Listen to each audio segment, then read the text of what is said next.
This is Eric Andrist, Henry Levy House. I didn't realize this meeting was going to be moved to Monday because of tomorrow's election. That's fine, but tonight is also the Wilson Neighborhood Council meeting where Christmas Tree Lane is on the agenda, where I am supposed to serve as a committee member. Now Kenneth Rozel's made-up rule that I have to be present here to announce my pre-recorded video before it gets played forced me to choose between the two meetings. That rule is not in your agenda. It is not in any adopted procedure. It was invented by Kenneth Rozel, so residents either jump through his hoops or they don't get heard. Months ago, I volunteered for the Christmas Tree Lane Committee at the last Wilson neighborhood meeting. Gabe Turan and Bert Perello were there. It wasn't until I saw tonight's agenda that I realized they met without contacting me. I have a pending public record request for the emails behind that decision because I wanted on the record exactly who decided that I shouldn't be included. It's ironic that Tim Flynn is even running this committee when this past year he didn't even decorate his house for Christmas Tree Lane.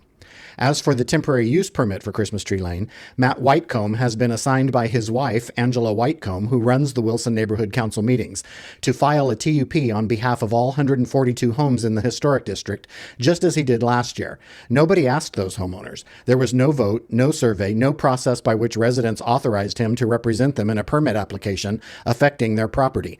And the TUP form itself says that for private locations, property owner permission is required. He listed this entire residential corridor as the location. He does not have permission from 142 homeowners. That's not just presumptuous, it's a due process problem. Those owners have a right to know a permit is being filed in their name and a right to object. And a TUP is the wrong process to begin with. Right in the instructions for a TUP, it states that it's meant for a single parcel, not 142 of them. And nowhere in the city code is there an applicable event that approves an event that runs for 3 weeks straight. The attendance numbers are also fudged, as it's well over 1,000 visitors every night.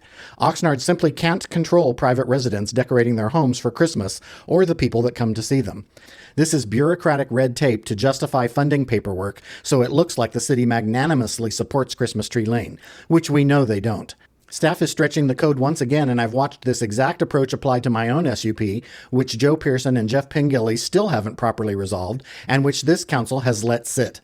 Make something up, apply it selectively, and leave the resident to deal with the fallout.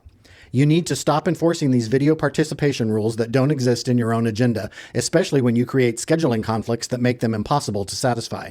You need to stop ignoring the fact that neighborhood council leadership is excluding a resident from a committee he volunteered for on his own street. You should not accept a TUP filed for 142 homeowners by someone who was never authorized to represent them. And I'm asking you to resolve the SUP situation on my property that staff has been sitting on instead of piling a new permit problem on top of an old one. Thank you.